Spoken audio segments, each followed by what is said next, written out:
universe, a world that looks exactly like ours.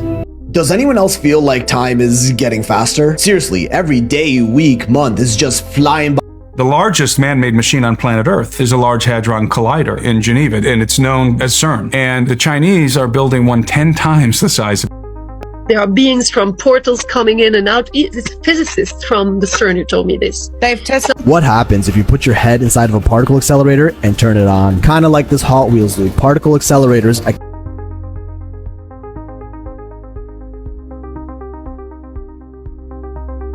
But you're saying that all the particles in the universe need to be held together by something, and this is the glue, if you will, that's holding everything together. In a way, if you look at the Andromeda Galaxy, which we can see with the naked eye here in LA, you can see that. It's the most distant object you can see with the naked eye.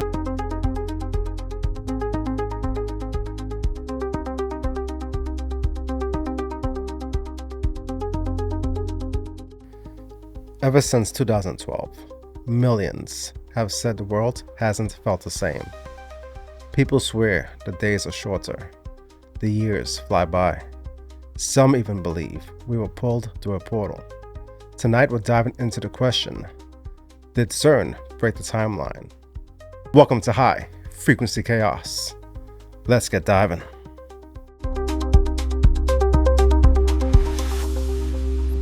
The largest man-made machine on planet Earth is a Large Hadron Collider in Geneva, and it's known as CERN. And the Chinese are building one 10 times the size of that. The objective of CERN, they want to find out what happened at the Big Bang. They want to know how the universe came to be, to look back in time. But I don't think that's why the Chinese are building what they're after is antimatter weapons. Because antimatter weapons are many times more powerful than thermonuclear bombs. And the problem with nuclear weapons, if you drop a bomb on a city, you have rendered that city unusable. The soil is going to be ruined. So if you're like the Chinese and you're interested in occupying the breadbasket of America because you need more food, you don't want to nuke it, but an antimatter bomb, you could create an explosion that is bigger, more powerful, more intense than a nuclear explosion without the radiation, and then make use of it after.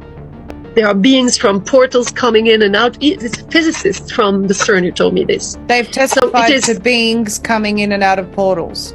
Yes, they have apparently in the bottom of the CERN this portal, this door where they are dealing with all the subatomic dimensions. They say there are 17 different dimensions of reality. That's what those physicists say. Some others say there are more dimensions. You know, they had a being, they did not tell me more, who came that doesn't resemble a human. And then they had another one, and they have a proof because they left a scarf. They left the scarf. And now, when you look at what is going on in the CERN, there is a fight from some of the military agencies, intel. They say that there is a fight on time. They're trying to change time. All right, so what are your thoughts on Astrid Schuckelberger? I find her to be fascinating. We're going to dive in another clip of hers, especially what she says about the people in the ocean, in the lake. Did you know there's a city under a lake near the Geneva? Let's get into it. And what is said, I'm going to do a scoop now because I have many witnesses, yes, who are very reliable, who told me that under the lake there is one of the main CIA bases headquarters. What? Yes, and I was like, so I'll tell you how. What lake is that? The lake of Geneva, the Lac Léman. So we have the French border and the Swiss, and it's the lake there. Under the lake, which is profound, they have a city apparently underground. I don't know how they breathe, but they know. I mean, and it's really people reliable. It's a former military who has worked in the American Army and was building helicopters with a top group. And I called him to know if the helicopters were from the Army because there are many who are still on Geneva undeclared, and he said yes, they are from the Army, not the Swiss Army, but I cannot tell you. I said, are they nice people? Tell me just if they are or the bad one. And he said nice. Okay, that's it. I cannot tell you anymore. So that was one confirmation. He said that there is a city under the lake that is more than 300,000 people. What? And because it's connected to the Genova the Mediterranean underground with submarines.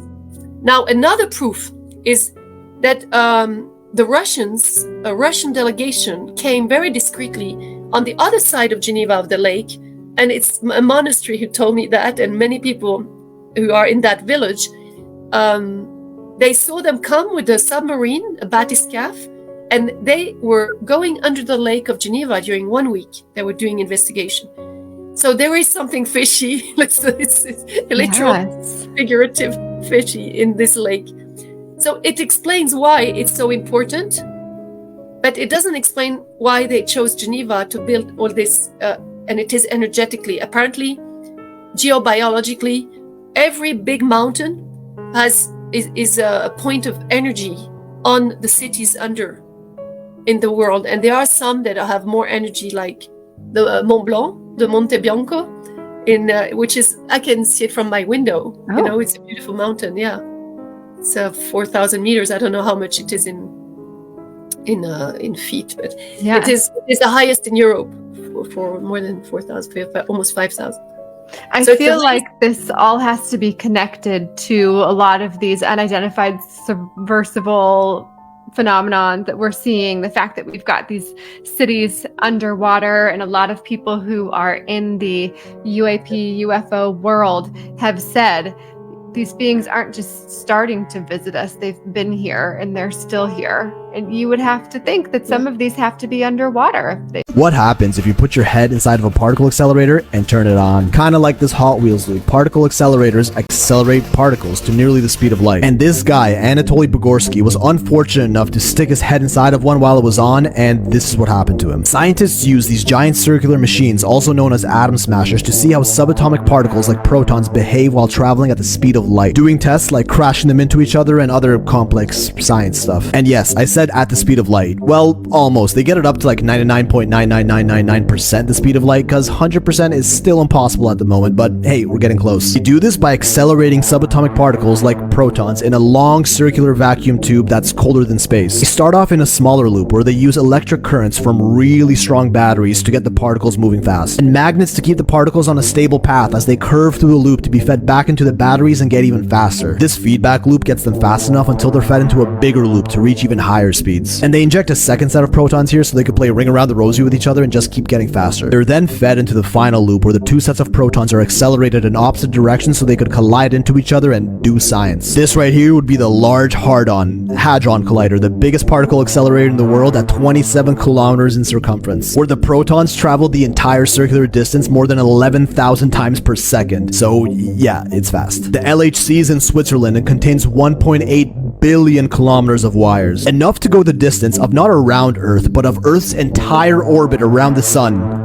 twice, or from the Earth to the sun and back 6 times. Anyway, so that's cool and all, but now that we know what a particle accelerator is, let's put our head inside of one. On July 13th, 1978, a scientist named Anatoly Bugorsky was working on the U-70 synchrotron particle accelerator just outside of Moscow, which is much smaller at 1.5 kilometers, but the speeds are pretty much the same. So there was an experimentation room in this lab where the accelerated protons are exposed to open air for a brief moment, and they had bare safety measures in place to make sure that no one walks in when a live beam is going. But Bugorsky showed up to the room 5 minutes earlier than he was supposed to. Somebody forgot to lock the door, and the emergency light that signaled a live beam burnt out. Say hello to Murphy's Law. He enters the room and doesn't realize there's a beam of protons traveling through the open air in front of him because they're both silent and invisible. He bends over to have a look at a few monitors and accidentally puts his head directly into the beam of trillions of protons traveling basically the speed of light. That's 76 billion electron volts of energy passing through his skin, skull, brain, and out the other side. But the craziest part? He felt no pain at all, and there wasn't even a hole in his head. That's because protons are so small that they physically passed in between the empty space of the atoms in his own head. And the voltage didn't stop in his head, it just passed right through it, which is why he didn't die from 76 billion volts. All he reported was his entire field of vision being overcome with a light brighter than 1,000 suns, but a light that only he could see. This light was inside of his head. He kind of tripped out for a sec, but once he realized he was fine, he logged the experience and went home without telling anyone. But the next day, his head started to swell, so he went to the doctors and they calculated the exact path the protons passed through his head in. Although he survived, in the years to come, he lost hearing in his left ear, started having episodic seizures, and the nerves on the left side of his face were destroyed, freezing his facial expression in place for the last 45 years.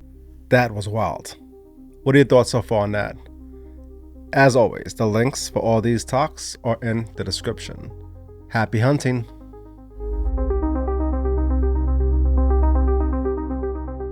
But you're saying that all the particles in the universe need to be held together by something, and this is the glue, if you will, that's holding everything together. In a way, it's that you get mass. So these particles are solid because they're interacting with this stuff, except for light, which travels at the speed of light because it doesn't interact with it. I'm fascinated by people that think on this level. For someone to conceptualize this and then set out to prove that it exists and then prove that it exists. Well, this is the beautiful thing. So this is a prediction from the 1960s, a mathematical prediction. Then, about 10 years ago, we decided to build the biggest scientific experiment ever built, 16 miles in circumference underneath Geneva. We accelerate protons to 99.999999% the speed of light, at which speed they circumnavigate this ring 11,000 times You a get second. them spinning around this ring really fast. One the other way. We collide together, 600 million of these every second. In every collision, we create the conditions that were present less than a billionth of a second after the Big Bang. We take photographs of those 600 million collisions per second, and we find out this guy from 1965 was right.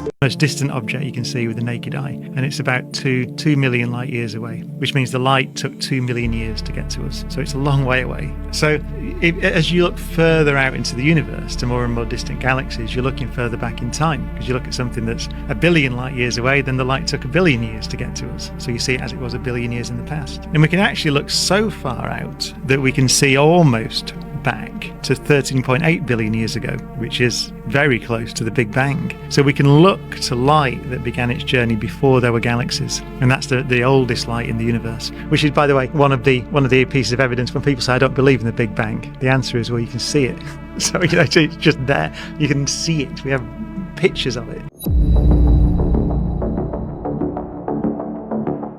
Does anyone else feel like time is getting faster? Seriously, every day, week, month is just flying by lately, and something just doesn't feel normal about it. And trust me, you're not the only one. Everyone feels it. Well, as it turns out, the universe might be dying, or it already ended and the Mayans were right this entire time. Like, didn't the 2020s just start and we're already halfway through the decade? You've probably seen this years of your life chart that explains why time feels to get faster as we age, showing you how each year that goes by becomes a smaller and smaller percentage of your total life lived so far, which is why the years feel like they go by quicker as we get older, but I'm not talking about that. I mean, objective time itself, by the hour, seems like it's faster than it used to be. It could be the 2020 effect, from which many people report the days, weeks, and months since 2020 seem like they're passing by at an alarming rate. Psychologists coined the term and proposed that the 2020 lockdowns caused a major disruption in our normal routines, making every day feel the same, distorting our sense of time. During the lockdowns, time sort of stood still. We basically did nothing for a whole year, and then we're still heavily restricted for another year after that. When we do the same thing every day in confined environments, we lose our sense of time. But then as things return to normal and social interactions, vacations, work, the regular flow of life came back, comparing this active lifestyle to the past 2 years of doing nothing, life started to feel as if it was moving at lightning speed and time sped up with it. But no, this is different. I don't know how to explain it, but you know what I'm talking about. Everyone feels it. It has to be something more than that. What if the world,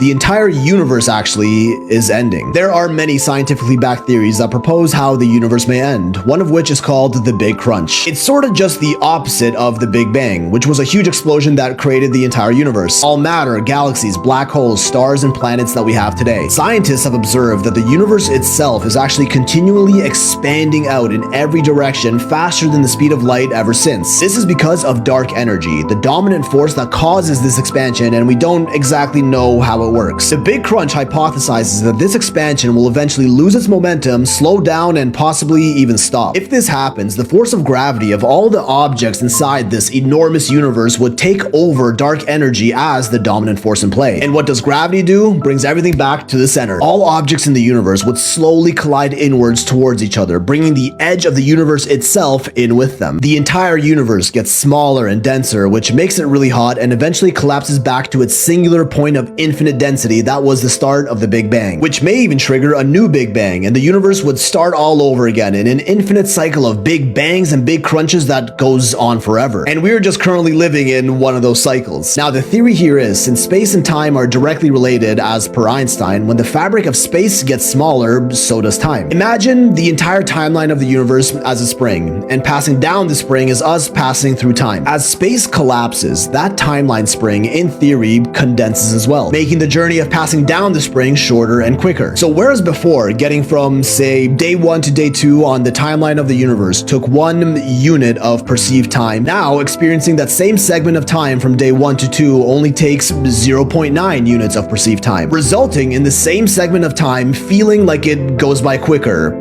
Do you follow me here? Just like in video editing, when you bring a clip into your timeline and increase the speed by 10%, it gets shorter. So now, what if the big crunch has already started, and we're experiencing that slight bit of condensed time as the universe is slowly starting to shrink? Because, I mean, it would be slow at first. Time's not going to start accelerating significantly until the universe is much smaller in a couple 100 million years or whatever, where years will potentially go by in a matter of hours. What if we're in that initial stage of time shrinkage where the length of a year feels just a little faster than what a year used to feel like? Because a year was actually supposed to end it all just a little over a decade ago, 2012. For anyone that remembers, there was a huge doomsday prophecy going around in the years leading up to 2012 based on the Mayan calendar. Now, the Mayans, they were pretty damn smart. Their empire lasted for around 3,000 years, possibly longer, until they collapsed around 900 AD. The Maya were well known for their advanced knowledge of mathematics, astronomy, and time. They developed some of the most intricate timekeeping methods that we know as the Mayan calendar. Well, calendars, actually. The Mayans had around 20 calendars, a lot of which we don't even fully understand yet. But one of their most important ones was the long count calendar, which is different from any other ancient culture's calendar in the world. Rather than basing it off the solar cycles of us going around the sun, they broke it down into a series of day-night cycles since the last creation. The largest of these cycles was a Baktun, which was around 394 years. And 13 Baktuns would make a complete age, where everything would reset back to zero. They believed they were living in the fourth age, which started in August 3114 BC. 13 Baktuns after that gives us December 21st, 2012, the end of that age, which many people thought would mark the end of the world. But what if, through some divine knowledge of the Mayans, that just marked the end of the universe expanding? And it's been collapsing ever since, as per the Big Crunch, slowly but surely speeding time up with it. Because a lot of people claim things haven't really been the same since 2012, almost like we switched timelines. Coincidentally, in that exact same year, scientists in Switzerland apparently opened a black hole using the Large Hadron Collider, aka the Big Bang machine, where particles are accelerated close to the speed of light in a 27-kilometer loop and smashed into each other, working on experiments meant to recreate the very first moments of the universe. CERN, the organization leading the research, discovered a new particle known as the Higgs boson, aka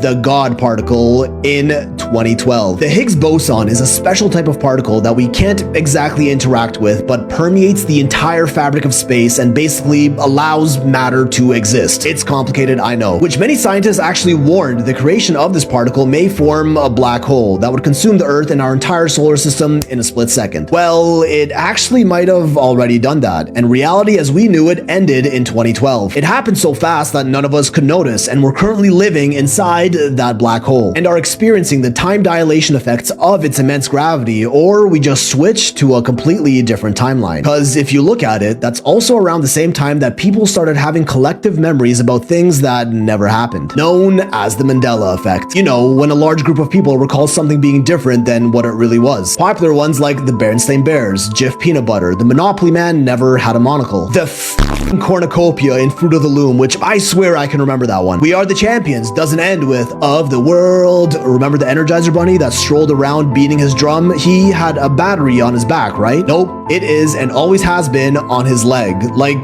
that doesn't even make any sense. The reason we have Mandela effects in the first place is because we're living in this alternate timeline where time's speeding up, and we occasionally get faint memories from our old timeline, which we all experience together. At the end of the day, we could just be getting older and perceiving every year that goes by as slightly quicker than the last. But I don't know, something just really feels off to me. Like the passing of time itself just got accelerated by magnitudes of what it used to be. These days are flying by at lightning speed, and I can't help but feel that maybe reality as we knew it will never be the same.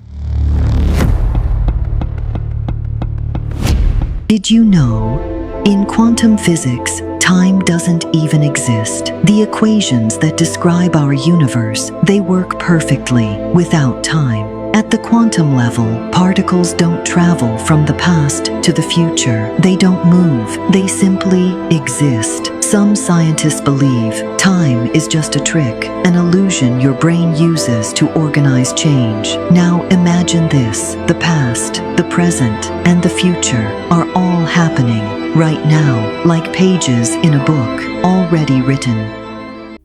Alright, so I need to express this. This is for entertainment purposes only. A lot of these theories could drive a person mad. They could drive a person to giving up. Don't do that. This is just theories for you to chew on. Always have your faith in your God. Mine is in Yeshua. Comes down to you and what you believe in, especially with your faith. A lot of people don't have faith. They don't believe in anything. So they may believe in this theory, science. I believe in both. I believe both the Big Bang and God, who created the Big Bang. He is the creator and author and the finisher of our souls and the universe.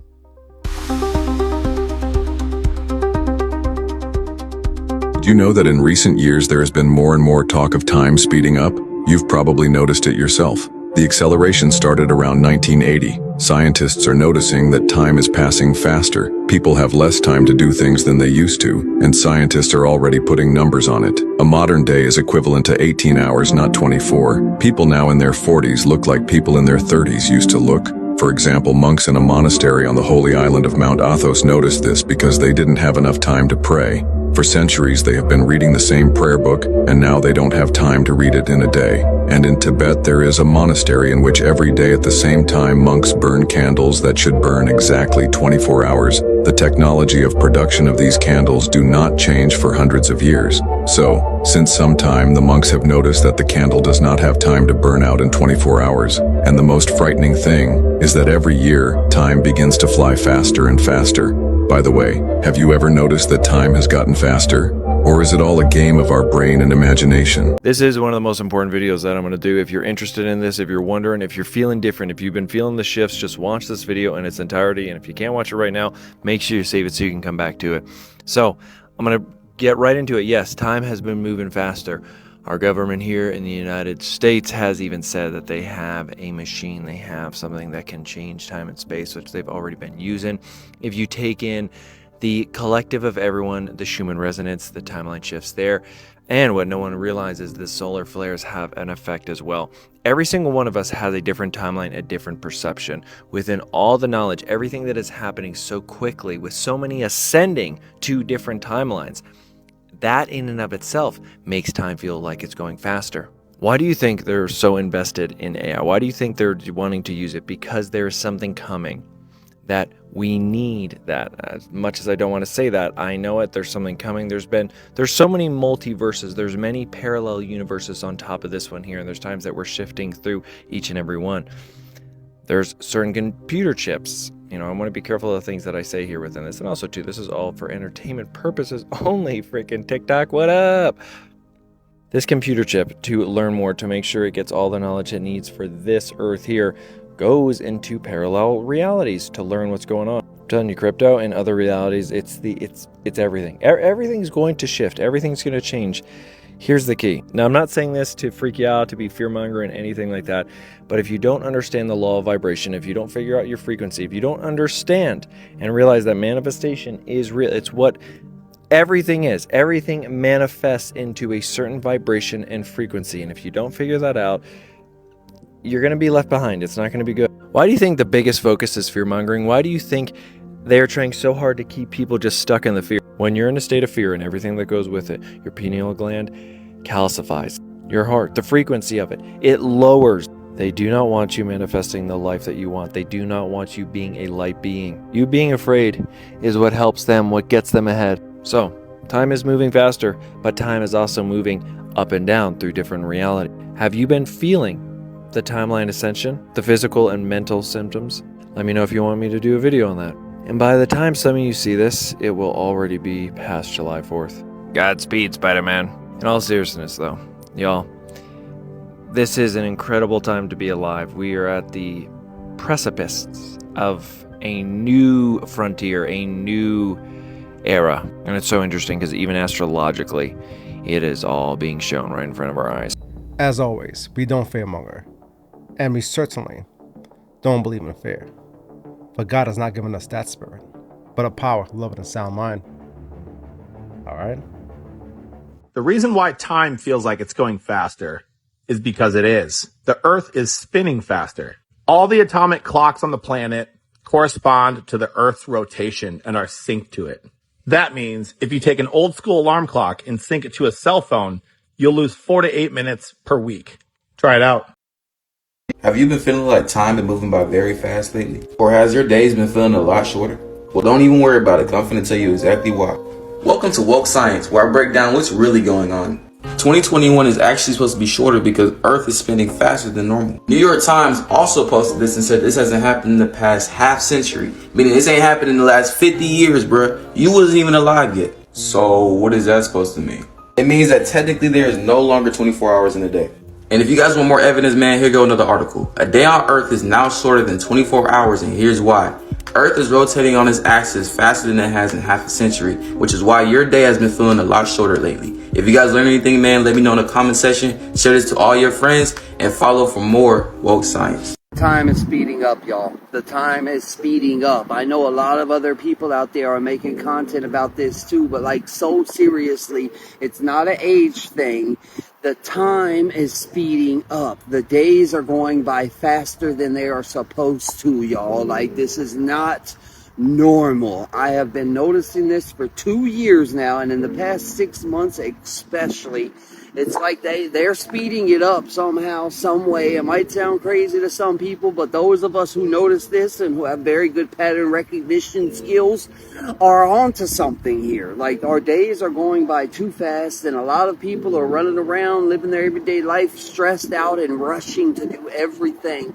This is all intentional. They're doing it on purpose because it's making people more chaotic, more in a rush, more road rage, more or less, you know what I mean? Like, everybody on edge, man. And like, that's a big part of it, is because our days are going by faster. We can't get done everything we used to get done in one day anymore. There's not enough time in the day. I've been trying to talk about this for a couple different messages now. This is my third or fourth time talking about it. And damn it, I'm just getting straight to the point now. We gotta speak up and do something, y'all, because this ain't how we supposed to be living. Our days ain't supposed to be going by this fast. Our lives are not supposed to be passing by this damn fast. Come on, man. Like, when I was a kid, I remember hearing older people talk about it. Time goes faster when you get older. That's true, and I can understand that because of routine, and you get into a routine, everyday habits, you know what I mean? Days just fly by.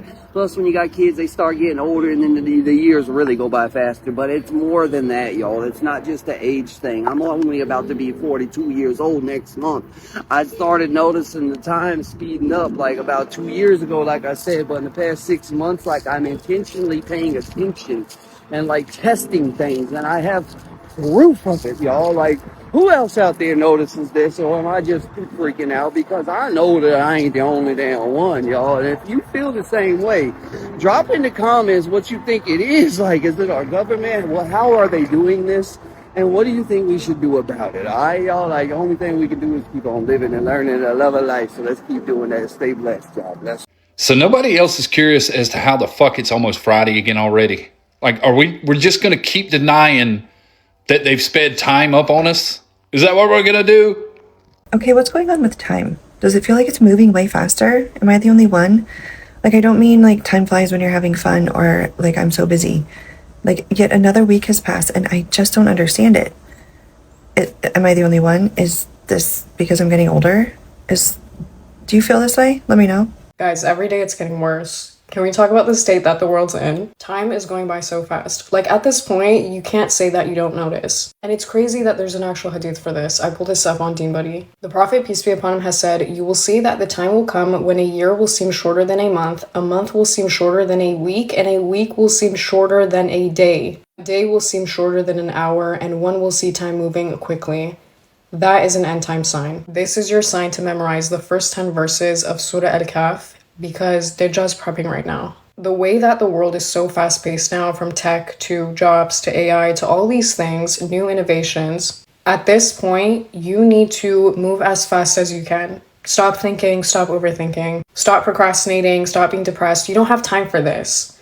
Guys, we need to move. You know, I could go on a tangent about how bad the world is socially, economically, environmentally, etc. Or instead of talking, we can start acting. Judgment Day is coming and Shaitan knows that. So Shaitan's trying to get in as much as possible into the little time that we have left on earth. As much evil, as much corruption as possible. If you don't pray, start praying. If you don't do a few thousand dhikr every single day, you need to start doing dhikr. How else are you going to unlock things in Jannah? It's not just one culture or one religion saying it. Different people, even from faith traditions that rarely agree. But on this one, we can agree. And for some, this isn't just a feeling, it's prophecy. In Matthew 24:22, Yeshua says, "If those days had not been shortened, no flesh would be saved. But for the sake of the elect, those days will be shortened." Now, a lot of people can take this scripture out of context and say that it doesn't apply to us or this generation, it applied to previous generations. Many would say that each generation felt like they were the last. Look at the birth pains that we're in. The many wars that we're in. The technologies that's coming to be, that has been coming to be. And soon, the mark of the beast. Now, I'm not saying we're the last generation, but we're the precursor, we're the birth pains. Well, let me ask y'all something. Y'all notice that time is speeding up? Months are flying by like days, and years are flying by like months. And if y'all read Matthew chapter 24, it's one of the scariest books of the Bible, but it's also one of those books that I believe we're in right now. Jesus said, if things get too out of hand down here on earth, okay, this cursed earth that we live in, and the evil gets too wicked, too out of hand, that he would actually have to shorten the days and speed up time, otherwise nobody would make it through. What y'all think about that? He would actually shorten the days? Buddy, are you saying he's going to speed up the clock? That's exactly what I'm saying. We've gone through a time shift now, y'all. And I don't know exactly when it started. A lot of people say around 2010. A lot of people say COVID. That really doesn't matter. The point is, time is speeding up. So I want to give y'all a little biblical reference here because I'm not just talking in conspiracy theories. This is Matthew chapter 24, verses 21 and 22. This is Jesus talking here now. For then there will be great distress, unequaled from the beginning of the world until now, and never to be equaled again. If those days had not been cut short, no one would survive. But for the sake of the elect, those days will be shortened. To say those days would be shortened is actually pretty wild, ain't it? So if you're sitting there saying the weeks and the months are flying by, you're not crazy. This is actually biblical. So here's what I did. Every little experiment needs a control. I've got two boys, they're 14 and 15 years old, and I went up to them and I said, because I know for a fact when I was a teenager, the time just crawled. I'm still sitting in math class in 5th period, just waiting for that bell to be 3:30, and it just never did come. I'm still sitting there right now. Time crawled. I said, boys, let me ask y'all a question. Do you feel like time has gotten faster? And instantly they're both, oh my gosh, Dad, yes. The past 2 years have absolutely flown. I don't know what's going on. Matter of fact, like, how are we in the middle of the year already in 2025? It's flying by. We don't know what's going on. We were just talking about that the other day. My 14 and 15-year-old, I never talked like this when I was that age. But God has created a time shift for our sake, is what I'm saying. And I think we're being kept from the knowledge of exactly how it's moving so fast, because I promise y'all, if I stare at a clock and I listen very specifically to the tick-tock, tick-tock, it sounds like a second should sound. I know it's not being sped up if I stare at the clock because I'm sitting there looking at it, but I promise you, we're kept from the knowledge of how it's happening, but it's happening. So I want you to remember something. The earth is cursed until we receive a new one, the one that's promised in the book of Revelation. If you're feeling misery or if you're feeling pain, it's not because God doesn't love you. It's simply because the earth has been turned over to the devil for a time, okay? Just for a time, but that's all he gets. And that's changing very soon. I've put my entire life on it. There's 4,000 religions in the world, and there's only one that rose from the grave, and that's Jesus. And something my friend Phil Robertson told me a long time ago, God rest his soul, I'm still struggling with the fact that he passed, is if people don't believe that God can raise somebody from the dead, he said, of course you do. You know about the resurrection, you just don't understand, you just don't see it yet. Because every single year, you see something called springtime, all right? It's the leaves have fallen off the trees and everything is laid bare. It looks dead. It looks like it's not going to make it. And then all of a sudden, out of nowhere, warm air comes back up. The leaves sprout. Foliage covers the entire earth. And it's a resurrection. Everything comes back. If he can do that to the earth each year, he can definitely do that to you. There's a lot of believers I'm talking to that say, I can feel the earth moving faster. I can feel time just being shortened right now. But remember, the Lord told us that we're not going to know the day or the hour. But what he did tell us is that we're going to know the season. You remember the fig tree? Read the story about the fig tree. We do know the season. I believe we're in it. I don't know what part we're in, but we're in it. So time is speeding up and the days are being shortened. I mean, Trump right now has just said Russia's got 2 weeks. 2 weeks to stand down until I don't know what's going to happen. Right? I mean, he just used the word nuclear on national television just yesterday, and that should be a little disconcerting, right? The whole world, all the nations, right now are turning on Israel. There's wars and rumors of wars, all this kind of stuff, and it's awesome.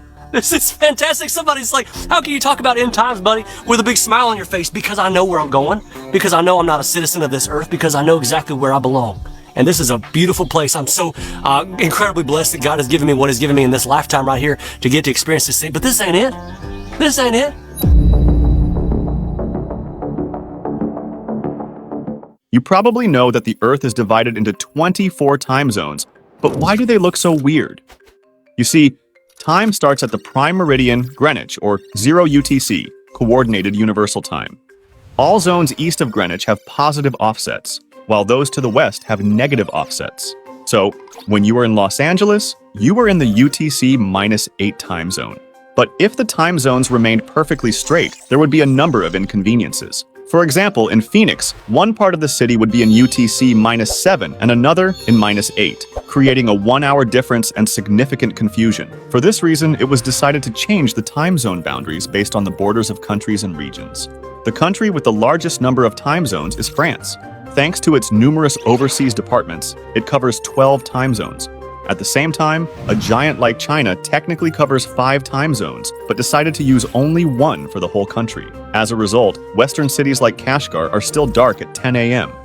Why is no one freaking out about the fact that time is moving significantly faster? Come on, you have to have noticed it too. I feel like after 2020, the concept of time has really been skewed. Fridays are getting here at the blink of an eye. Weekends literally feel like 18 hours. I feel like I was just 22. And then I blinked and now I'm 26. And I'm like, holy fucking shit. I understand they say that time moves fast. There's something a little abnormal here. I don't know if you guys have seen this creator's video, but she talked about the universal time being off. And she knows all the scientific terms and she breaks them down in her video. And when I saw that video, I swear to God, it all just made sense. Because I've always thought this, but I couldn't prove it. Basically, in her video, she explains that the center of the earth is now moving slower, which is causing the outer of the earth to speed up. So we're actually going around the sun much faster than we were before. And scientists are actually onto this already, as they are currently trying to figure out what the next steps are. And they have until, I think, November of 2029 to make a decision as to what they're gonna do in terms of time. Something about removing milliseconds and leap seconds so that the speed of the earth can line up with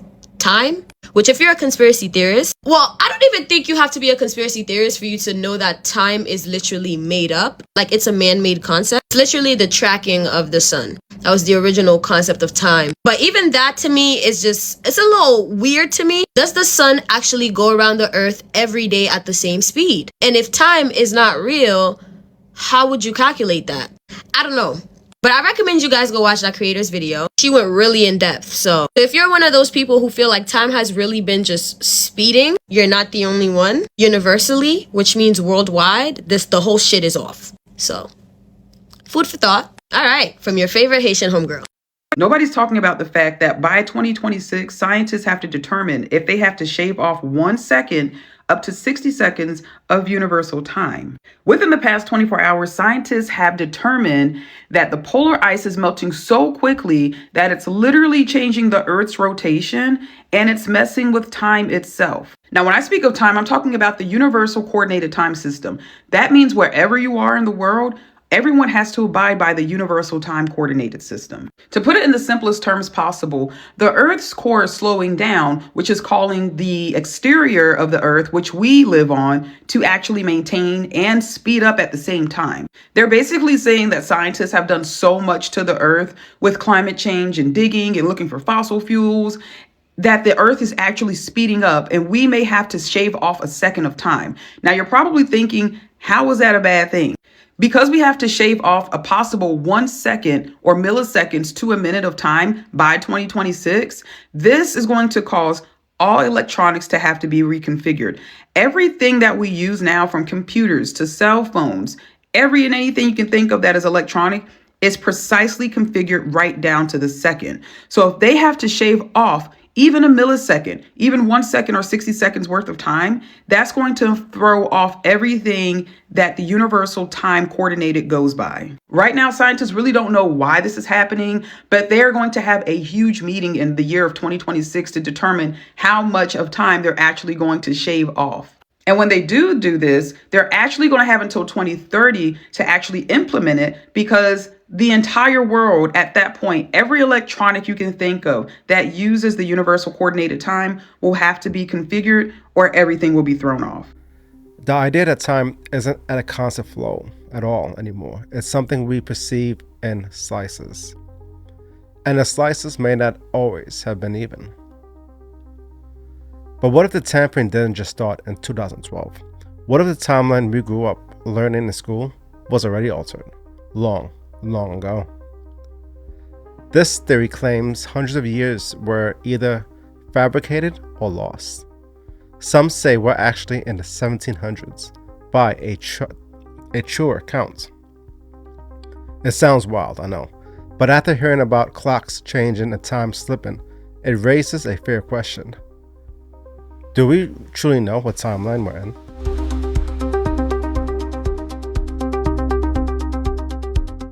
What if I told you that we're not in the year 2025? In fact, it could be 1727. Sounds insane. Stay with me, as this will blow your mind. In 1991, German historian Hermann Illig proposed something that shakes the very foundation of time itself, the phantom time hypothesis. His claim: the years 614 to 911 AD never actually happened. They were completely fabricated, inserted into history, a false timeline that we've been living in ever since. But if this is true, who did it, and why Illig believed that three powerful figures were behind this massive historical lie? Holy Roman Emperor Otto III Pope, Sylvester II, Byzantine Emperor, Constantine VII. Their motive to rewrite history for power and prestige. Otto III wanted to rule in the year 1000 AD, a symbolic prophetic year that carried power, legitimacy, and divine importance. But instead of waiting, they simply fast-forwarded history itself. Think about it. If 297 years really happened, we should have undeniable evidence. Artifacts, architecture, written records. But here's the problem they're missing. Historians struggle to explain why this period produced so little physical proof, why there are so few major advancements, buildings or documents. And if this sounds impossible, just remember, entire civilizations have been erased from history. What year is it really? How much of our history is a lie? Odds are that you think it's 2025 right now, but it actually might be the 1700s. I'm going to tell you how. It's based on a theory called the phantom time hypothesis, and it argues that about 300 years of history never happened. So the guy who came up with this idea was a German historian named Herbert Illig. And basically what he says is that Holy Roman Emperor Otto III and Pope Sylvester II came together and rewrote time, basically to make it seem like Otto ruled during the year 1000. For context, the year 1000 was supposed to be a prophetic year, a sacred year, the big one. And get this, there's evidence. There's the calendar problem. The Julian calendar was off by 11 minutes. Over the centuries, that should have stacked up to a 13-day drift. But another pope supposedly fixed the calendar in the 1500s, and it accounted for 10 days. So where did the other 3 days go? That 3 days equals the 300 years. The second part is the Dark Ages.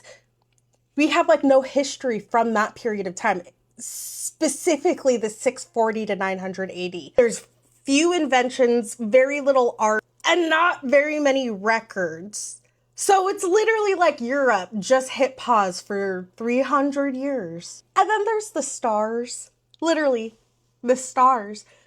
Supposedly there were eclipses and things that happened in those years, but none of it lines up with where the moon and the sun should have been. Almost like those events never happened. Now, mainstream historians say that this is nonsense. There's carbon dating, there's tree rings, there's evidence against, there's evidence for. What if those 300 years never actually happened and we're not in 2025? We're in the 1700s. Let me know what you think down below. All right. What are your thoughts so far? I'm taking you on a wild ride through time. And for the record, we're going to dive into Tartarian and the civilizations. That's next week's episode. I have an episode for you this week also, on top of this one. I'm going to start bringing you about 2 episodes a week. So look for me on Tuesdays for these bonus drops. And Friday or Saturday is going to be the paranormal drops. But next Tuesday, stay tuned for that. We're going to dive into Tartarian ancient civilizations. All right, we're about to wrap this up, but we're going to dive into parallel universes. And if the record of the past can be rewritten, could the world we wake up be different from the one we remember? For decades, physicists have debated the multiverse theory. Lately, more and more ordinary people, like you and I, have been experiencing glimpses of something beyond. In dreams, déjà vu, or the sense that reality itself has shifted. I know I'm not the only one. When you put all this together, CERN, the opening of portals, time behaving strangely, the possibility that the calendar itself was tampered with, the multiverse no longer sounds like some distant science fiction, now does it? It sounds like a possible explanation for what has been happening for the last century. All right, enough said. Let's dive into parallel universes.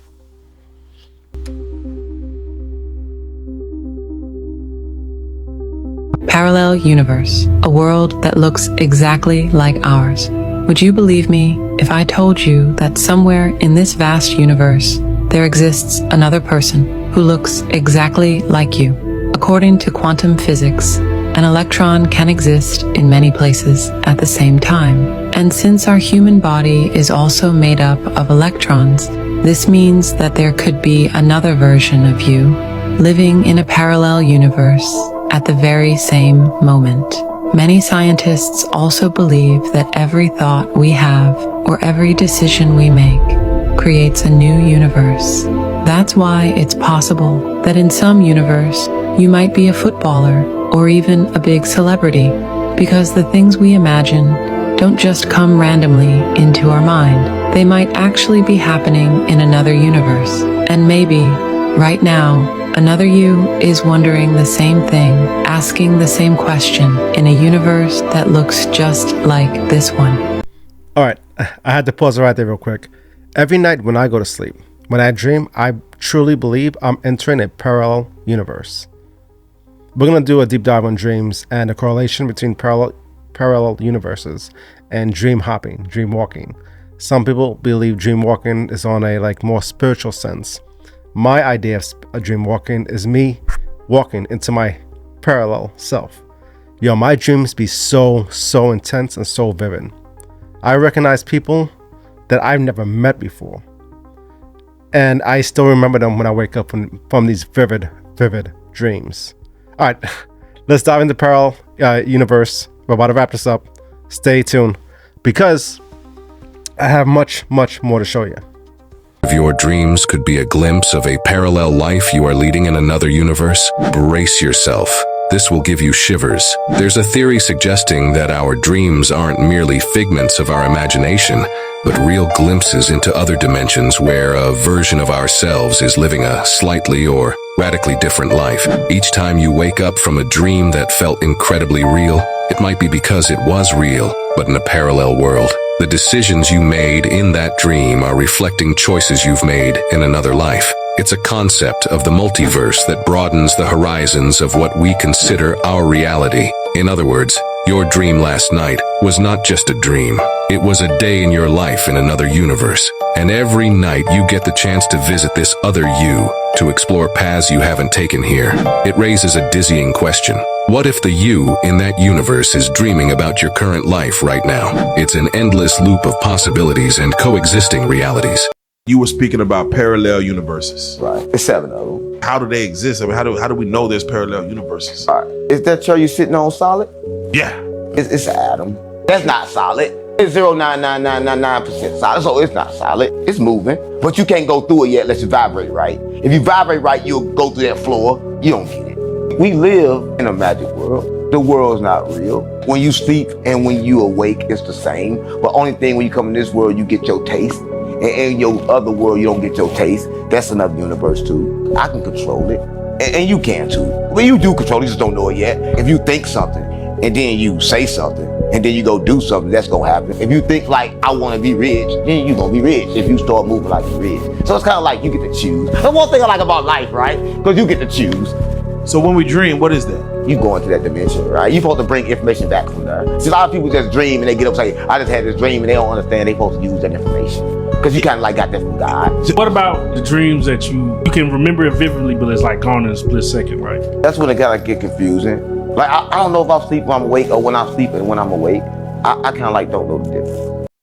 What you're suggesting here is something, I think if I can read into what you're saying, it has implications for science and for the scientific community. We're locked in this apparently solid, substantive reality. The universe has many, many levels of reality. We just haven't accessed the level that shows us how profound and magical that reality is. What I'd like to do next is I'm working on a book that is the practical application of this holographic idea in all of its various phases. We've got to understand that we have this enormous capability, but our conscious mind feeds it all kinds of things unwittingly and gives it all kinds of mistaken directions. And I want to write a book that really deals with all these things on all kinds of levels, saying, here are the practical applications, how it weighs it. You don't have to deal with the very sort of heady space-time aspects of these things. Right after making that statement on TV, he died in a very strange way. His name is Michael Talbot, an independent researcher who had decoded reality, or multiple realities, something most people were never supposed to know. He passed away suddenly, and his ideas forced many scientists to question what they thought they knew. Talbot's central claim was bold. This world isn't the only one. There are parallel realities happening at the same time, but we can't normally see them. By the late 20th century, quantum mechanics had already exposed cracks in the traditional view of an objective universe. The double-slit experiment revealed that particles behave differently when observed, suggesting that the observer is not outside the system, but part of it. Rather than dismissing this as an anomaly, Talbot treated it as the foundation of understanding existence. Reality in a hologram can manifest in two ways, as a concrete image or as this sort of indecipherable blur of energy. An analogy to this is when you're watching Johnny Carson new television set, that's really, his image is encoded in two ways. One is as the concrete image on the TV set, one is as the blur of radio waves permeating the living room. And if the universe is a hologram of some sense, in some way, it suggests that there may be two very drastically different levels to reality, that the concrete reality we see, when we look at these chairs and at the trees and the clouds and everything like that, our bodies are just one way that reality manifests, and that at some deep level, there's a level of reality where everything dissolves into an ocean of energy that is holographically interconnected, where every portion of the universe is contained in every tiny area of the universe. From this perspective, reality is layered. Each level of perception connects to deeper levels, and all of them converge into a unified field where the division between mind and matter disappears. Within such a framework, death is not an ending, but a transition, a movement into another layer, similar to shifting frequencies. This wasn't presented as vague speculation. It was a coherent framework. Matter depends on consciousness, not the other way around. For ordinary readers, this was a shocking reversal of common sense.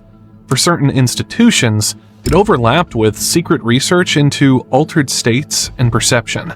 If you take two subatomic particles like electrons, and in certain instances, when you do something to one, it will always affect the other, no matter how far apart they are. It's kind of like stories that you've heard of identical twins where when one is hurt, the other feels the pain.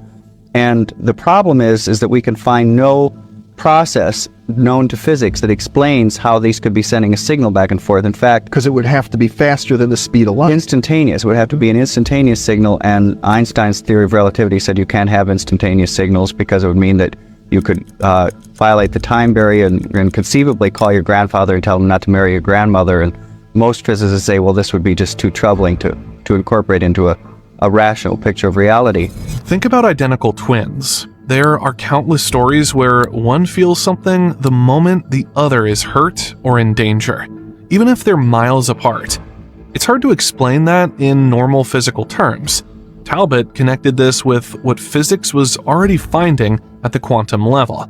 Particles that act the same way, linked instantly no matter the distance. And if matter itself can stay connected like that, then maybe our minds work through the same hidden network, connected in ways science still doesn't fully understand. If the universe is holographic, then everything we experience is interconnected, and every part reflects the whole. Time, space, and matter may not be absolute, but flexible, shaped by deeper laws we don't yet fully grasp. Talbot suggested that life and death are part of one continuous spectrum, where consciousness moves across realities rather than vanishing.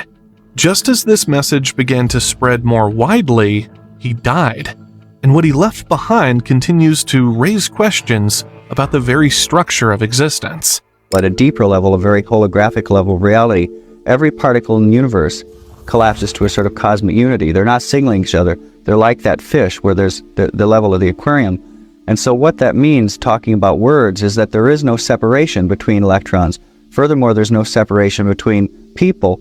And this has all kinds of very boggling implications, one of which is that we've always tried to understand, for example, psychic phenomena, like how could I get information out of your head and my head, as some sort of signal going back and forth. But if we're organized, if we live in a universe that's organized holographically, you no longer have to tackle it that way. It could be that I have the entire universe and every neuron, every cell, every atom, every electron in my head, and you do also. So when we can access that, we can access information that seems to be beyond our normal sensory reach. This was one of his most provocative claims, that separation itself is an illusion. If every part of the universe already contains the whole, then the idea of being isolated, whether as particles or as people, simply collapses. What appears as distance is just part of the projection. In that sense, telepathy or intuition would not be about sending signals back and forth, but about accessing a field that already holds everything, everywhere, at once. Whether you see it as physics, prophecy, or pure perception, the pattern is clear. People feel something has changed. If you want to go deeper into the CERN story itself, check out this video right here. And stay tuned for the next drop on Friday. We'll be back with Paranormal Trenches. Also, join the Facebook group. This chat in the Facebook group is so awesome. A lot of you who are in that chat have been uplifting each other, edifying and exalting each other, being there for one another. I see that. I appreciate you. Even though I'm not there a lot, I'm mostly on the YouTube studio and working a 9 to 5. I do hop in, and when I do, I read y'all conversations, and it touched me right here, like the way y'all stand up for each other. That's what this tribe is about. Thank you, Diane. Thank you, my admins and my group experts, for welcoming the new members, for being there for them, for exhorting them, edifying them, and showing love and compassion. Because in this dark, deceptive world, we all need somebody. A lot of people around the world doesn't have friends. They don't have anyone to talk to or share their stories with, or their pain. But that group, in our Facebook group, you can. Some of you may not be able or not willing to share within the studio because it's so public, but you can at the HFC Podcast group. All right. As always, stay aware, stay safe. HFC, sign out. Peace.